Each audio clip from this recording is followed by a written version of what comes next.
Chère la communauté, bonjour, bienvenue dans ce nouveau numéro de l'Actu. Aujourd'hui, nous allons nous intéresser au dernier discours royal du 20 août dans son aspect relatif à la critique du système éducatif et de formation.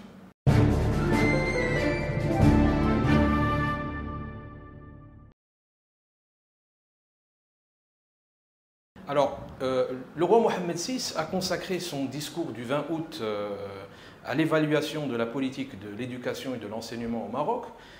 Les Marocains ont été surpris d'entendre le roi se désolidariser de son gouvernement sur la question de l'enseignement. Il reproche au gouvernement Ben Kiran, je cite, de ne pas avoir continué sur la lancée de son prédécesseur pour consolider les acquis engrangés dans le cadre de la mise en place du programme d'urgence.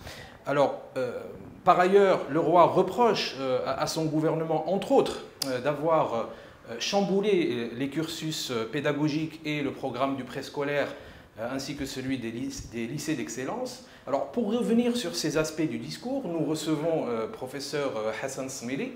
Bonjour. Bonjour.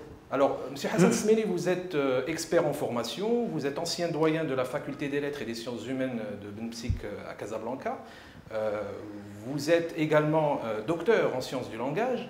Alors, la première question que j'ai envie de vous poser, lorsque le roi parle d'acquis engrangés dans le cadre du plan d'urgence, est-ce que vous pensez qu'effectivement, ce plan d'urgence a apporté quelque chose de nouveau au système éducatif, ou bien ce système finalement n'est que l'expression de l'échec de la charte de l'éducation nationale et de formation qui l'a précédée en 1999? Bien, je vous remercie d'abord pour votre invitation et à travers vous, je remercie toute l'équipe de la COM. Acquis, il y a des acquis, on ne peut pas nier qu'il y a des acquis. Mais je crois que la question qu'a posée le discours royal est liée, en fait, elle pose une question plus générale qui est celle de la succession des gouvernements et des responsables d'une manière générale. Nous avons malheureusement au Maroc une culture de la non-capitalisation des acquis. C'est-à-dire que lorsqu'un responsable, quel qu'il soit, pas seulement un ministre, mais même à un niveau des niveaux inférieurs de responsabilité, un responsable, quand il succède à un autre responsable, il a tendance à vouloir gommer ce qui a été fait par le précédent et dire moi je viens, j'apporte. Bon. Dans le cas qui nous intéresse ici, le plan d'urgence a commencé en 2009. Le gouvernement actuel a démarré en début 2012. Donc il y a eu 2009 et 2010.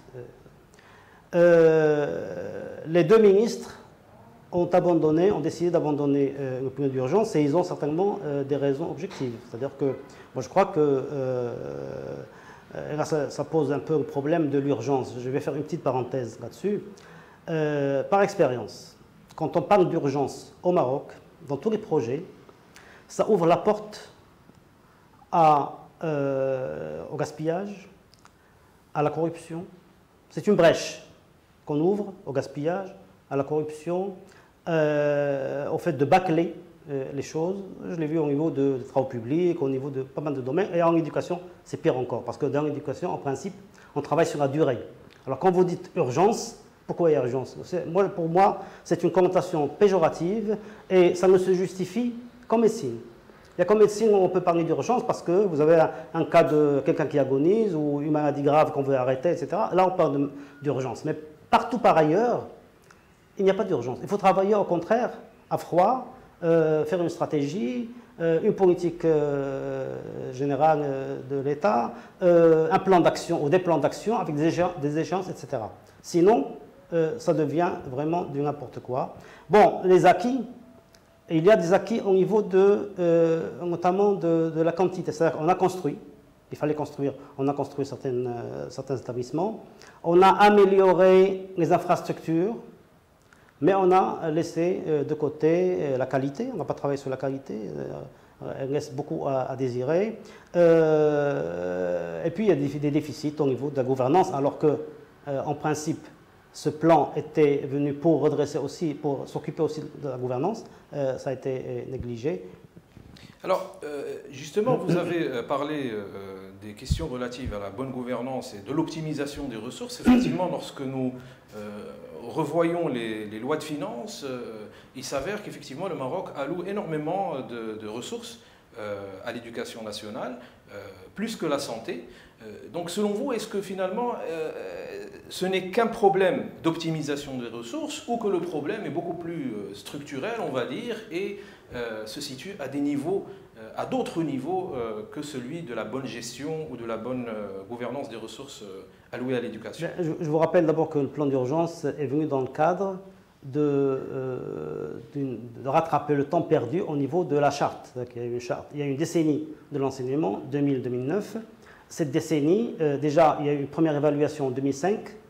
Alors, on avait remarqué, quand je dis on, c'est le Conseil supérieur de l'enseignement, Feu Abdelaziz Mziambelfré avait remarqué que, bon, en 2005, on n'était même pas à 30% de ce que devait réaliser la décennie, alors qu'on était à mi-chemin.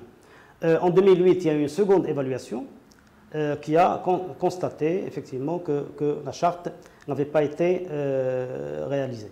Enfin, ce que portait la charte n'avait pas été réalisé. Et on se demandait pourquoi, parce que finalement, quand on va la charte elle-même, elle était venue après une deuxième commission de réforme. Une première commission, la Commission nationale de la réforme, a été créée en 1994. C'est-à-dire qu'on est à plus de presque 20 ans maintenant qu'on parle de réforme. Et auparavant, il y avait d'autres réformes. C'est-à-dire qu'on peut vraiment parler au Maroc de réformite. C'est-à-dire qu'il y a on parle de réforme sans vraiment réformer quoi que ce soit. Oui. Alors justement, est-ce que vous pensez que le roi a eu raison d'isoler dans la critique le gouvernement Benkirane, une façon d'absoudre, si vous voulez, d'autres niveaux de responsabilité, des gouvernements qui se sont succédés sur la politique de l'enseignement? Qu'en pensez-vous exactement? Le roi certainement a voulu surtout reprocher la non-continuité, cette rupture qu'il y a eu entre le gouvernement précédent et celui-là. Dans ce sens, bon, le discours avait raison de le souligner, mais la responsabilité réelle de l'enseignement et de la réforme de l'enseignement n'incombe pas à ce gouvernement. Il y a une succession de gouvernements. C'est l'État. Moi je dis, ce n'est pas le gouvernement. Les gouvernements se succèdent, mais c'est l'État qui est responsable de la situation actuelle du système éducatif marocain. On peut reprocher plusieurs choses. Et si vous voulez, moi j'ai 2 ou 3 éléments dont je voudrais parler concernant la question pourquoi la réforme n'a pas abouti. Pourquoi la charte n'a pas abouti. Il y a le premier, à mon avis, parce que finalement la charte, on peut lui reprocher tout ce qu'on veut, mais il y a des éléments positifs. Il y a pas mal d'éléments positifs. C'est un minimum qu'on aurait pu réaliser déjà. Et si la charte avait été réalisée, on aurait été à un autre niveau, au niveau de la qualité, je parle surtout de la qualité. Malheureusement, ça n'a pas été le cas. Et on peut se demander pourquoi, en fait. Moi, je crois que la première question, c'est la question de mobilisation nationale. On s'était dit, au niveau de la charte, qu'il devait y avoir une mobilisation nationale au cours de cette décennie. Cette mobilisation n'a pas eu lieu. Et je pense que le premier responsable, c'est l'État. L'État n'a pas fait ce qu'il fallait faire pour réellement mobiliser toute la population, tous les intervenants, toutes les institutions autour de la question de l'éducation qui était considérée comme une question nationale, prioritaire, après l'unité territoriale. Ça n'a pas été fait. Cette mobilisation a gravement manqué et je crois que c'était une première responsabilité. La deuxième responsabilité, c'est que la charte avait insisté sur le fait que c'est un tout. Il y a une vision globale et qu'il fallait réaliser dans sa totalité. Or, les différents gouvernements qui se sont succédés, les différents ministres, chacun a pris la charte par un bout et finalement, en voulant soi-disant instaurer des priorités, on n'est pas arrivé à réaliser la réforme. Et il y a une troisième raison qui est importante aussi, c'est le statut de la charte. C'est-à-dire que la charte n'a pas une dimension contraignante. Ce n'est pas une loi. J'aurais aimé, bien que la loi soit un peu plus rigide, effectivement, qu'une charte, mais j'aurais aimé que ce soit une loi et que son application soit contraignante. Ça n'a pas été fait. Il y a eu c'est comme les problèmes qui arrivent souvent dans un ministère entre le cabinet et l'administration. Il y a souvent une concurrence, il y a souvent une une composante ignore l'autre composante, etc., ou parfois même lui met des bâtons dans les roues. C'est un peu ce qui s'est passé entre le Conseil et les gouvernements. Et donc la COSEF qui a fait la charte et le Conseil après, le Conseil supérieur de l'enseignement, et les différents gouvernements qui se sont succédés. Certains ministres ont complètement ignoré la charte, ou bien ils ont fait passer des lois qui étaient même préexistantes à la charte, etc. Et donc il y a eu vraiment on a fait du surplace souvent. D'accord. Alors, une avant-dernière question. Si vous aviez si vous voulez, si on vous demandait de reconsidérer le système éducatif et de la formation, quelles seraient, à votre avis, les priorités, au-delà de cette question de la mobilisation nationale, quelles seraient les priorités finalement pour bâtir de solides fondements pour un système éducatif efficace? Et puis aussi, beaucoup de personnes pensent que ce système d'éducation, ou le système éducatif, a servi pour l'État a été comme une forme de soupape pour essayer d'absorber les tensions sociales. Il y a eu énormément de recrutement dans le secteur de l'enseignement, beaucoup de pression de la part des syndicats, et au final, beaucoup de professeurs aujourd'hui, malheureusement, sont défaillants dans leur mission de transmettre le savoir. Est-ce que vous partagez cet avis? Je ne pense pas que l'État ait choisi consciemment de faire de l'enseignement une soupape. Je ne pense pas. Mais là encore, il y a eu à toutes les étapes de la formation des enseignants, il y a eu encore l'urgence. Et à chaque fois, on a certainement perdu énormément au niveau de la qualité de la formation des enseignants. Et ça, c'est un problème aussi, c'est une des priorités. La question des priorités, il faudrait la régler avec des conditions. Quand on dit, par exemple, le quantitatif est prioritaire, eh bien, on peut rester 60 ans sur le quantitatif si on ne définit pas des échéances. On se dit, bon, il y a la qualité, il y a la quantité, mais il y a aussi la qualité. Et donc, la priorité au quantitatif, pour une période donnée, on respecte les échéances. Sinon, on ouvre à des réalisations partielles, on ne s'occupe jamais du reste. Maintenant, la priorité la plus absolue est à la qualité. La qualité au niveau des programmes, la qualité au niveau des méthodes pédagogiques, ce qui est très important, parce qu'on n'a pas le temps d'en parler suffisamment, mais c'est ça le cœur de la relation, du problème, c'est la relation pédagogique qui a évolué partout dans le monde, qui reste encore chez nous traditionnelle. Et quand on dit traditionnel, c'est vraiment péjoratif, parce que l'enseignement traditionnel dans son temps était moderne. Maintenant, il est dépassé, il devient un handicap sérieux.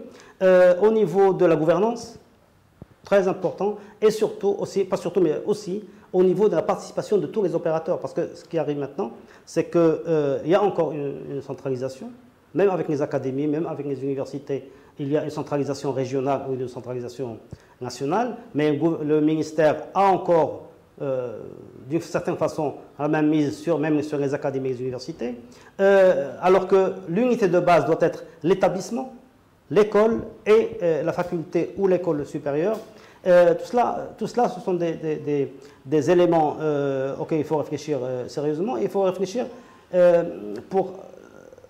on ne va pas faire une nouvelle charte, mais disons avoir des échéances correctes, logiques, pour pouvoir aboutir à un résultat bien meilleur. Alors, professeur Smaili, vous avez parlé de faire évoluer les méthodes d'enseignement et les méthodes pédagogiques. Pensez-vous que dans notre époque, il est utile de capitaliser sur les nouvelles technologies en matière d'enseignement? En un mot, quand j'ai parlé de méthode pédagogique, je pensais surtout à mettre en exergue, en premier plan, l'intelligence au lieu de la mémorisation. Parce que là encore, on est dans un système où la mémorisation est dominante, alors qu'on peut évidemment développer l'intelligence. Et les TIC, ou les techniques d'information et de communication, révolutionnent en ce moment tous les domaines. Vous savez que la conjonction de l'électronique, de l'informatique et des télécoms ont révolutionné le monde. C'est une révolution aussi importante que l'invention de l'imprimerie ou de l'électricité ou du moteur à explosion, etc. Donc l'éducation est en retard dans ce domaine-là, dans tous les domaines, dans tous les pays du monde, mais enfin, des pays plus que d'autres. Et là, au Maroc, on a essayé, avec un programme génie, on a essayé d'équiper les établissements en salle multimédia, mais malheureusement, ce programme n'a pas marché encore, il y a beaucoup de défaillances. Et la politique a été mal. C'est-à-dire que là, ce que vous dites là est très important, c'est-à-dire qu'on peut normalement utiliser les techniques d'information et de communication pour changer la relation pédagogique, pour vraiment réformer les méthodes pédagogiques et pour désenclaver, pour un peu réduire les inégalités même au niveau de la qualité de l'enseignement.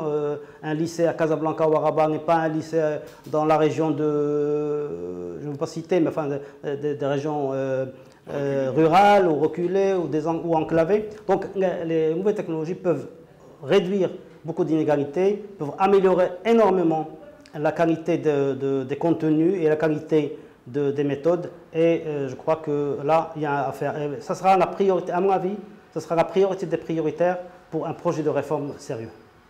Merci Monsieur Smeli d'avoir répondu à nos questions et à vous, chers la communauté, je vous dis à très bientôt pour un nouveau numéro de l'Actu.